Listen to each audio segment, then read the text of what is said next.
नमस्कार किसान भाइयों, कृषि मंत्रा प्रोग्राम में आपका स्वागत है। किसान भाइयों, आज हम बात करेंगे मिर्च की नर्सरी लगाते समय हमें किन किन बातों का ध्यान रखना है और कौन कौन सी खादों का इस्तेमाल करना है। तो किसान भाइयों शुरू करते हैं। हमें सबसे पहले गोबर खाद चाहिए, सूखी हुई गोबर खाद कम से कम एक 1.5 से 2 कुंटल गोबर खाद चाहिए। साथ ही साथ उसे में 1 किलो DAP हम मिला लेते हैं और उसे पूरी तरह से नर्सरी के बैटों के ऊपर अच्छे से 1 एकड़ की नर्सरी बैट जब लगाते हैं तब खासकर ऊपर से अच्छे से बिछा देते हैं। वह 1 से 1.5 इंच के लेयर में पूरी तरीके से पूछ कर बिछ जाता है। इसके अलावा किसान भाइयों हमें विशेष ध्यान देना है कि जब हम बिजाई को रोपण कर दें उसके बाद जली हुई राख, मतलब राख घर की हो या पराली वगैरह भूसा वगैरह जलाकर हम राख बना लेते हैं और अच्छी तरीके से जो जल जाती है उसमें कचड़ा, मतलब कच्चा कचरा ना हो, तो वह राख को और काली रेत को हम मिलाकर और वही क्यारियों के ऊपर आधे इंच के लेयर में लगभग बिछा देते हैं। किसान भाइयों ध्यान दें कि अगर हमें माइक्रोराइजा मिल जाए या फिर आसपास की दुकानों से माइक्रोराइजा ले लें, कृषि रसायन का केमेक्स सुपर आता है और इंटरनेशनल परासी IPL का बेम शक्ति आता है, इनमें से अगर हम माइक्रोराइजा ले लें तो 1.5 से 2 किलो माइक्रोराइजा भी आप उसे मिला सकते हैं।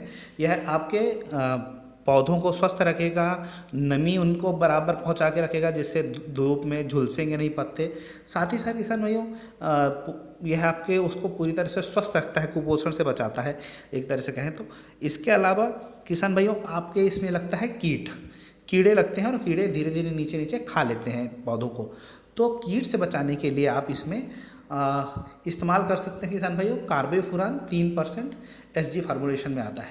तो कार्बोफ्यूरान 3% जो आता है उसका हमें लेना है 100 ग्राम समथिंग, 70 से 100 ग्राम के बीच में आप कार्बोफ्यूरान लें और उसे 1 एकड़ की नर्सरी के लिए आप खाद में मिलाकर और बिछा सकते हैं। इससे कीड़ों का प्रकोप बहुत कम हो जाएगा। किसान भाइयों जो सबसे बड़ी बीमारी आती है मिर्च की खेत में वह आती है मिर्च के तने और मिट्टी के अंदर जड़ के बीच का जो फार्मूला, जहाँ से मिट्टी से जुड़ा होता है तना, वहाँ से सूख जाता है पेड़, ये गल जाता है, नीचे जड़ें नहीं रह जाती और उखाड़ो तो पूरी तरह से उखड़ जाता है या फिर अपने आप सूख जाता है। इस अवस्था में बहुत ज़्यादा डंपिंग आती है, इसे डंपिंग कॉक भी कहते हैं। तो आप डंपिंग कॉक से बचाने के लिए अपनी नर्सरी को आप थायोफिनाइल मिथाइड 70% का इस्तेमाल कर सकते हैं। इसकी आपको डिंचिंग करनी है तो जब शुरुआती अवस्था हो जाए 2-4 दिन, उसके बाद आप एक पंप में 30 से 40 ml रोको मिलाकर, बायोस्टेट का रोको आता है, थायोफिनाइल मिथाइड या फिर किसी भी कंपनी का, आप थायोफिनाइल 70% को मिलाकर 40 ग्राम और इस डिंचिंग कर दें। इसका डिंचिंग कर देते हैं तो नर्सरी पूरी तरह से स्वस्थ रहती है। इससे आपकी नर्सरी का मतलब जो पौधे की संख्या है वो पर्याप्त मिल जाती है आपको लगाने के लिए, तथा बाद में भी इसका अच्छा इफेक्ट रह जाता है।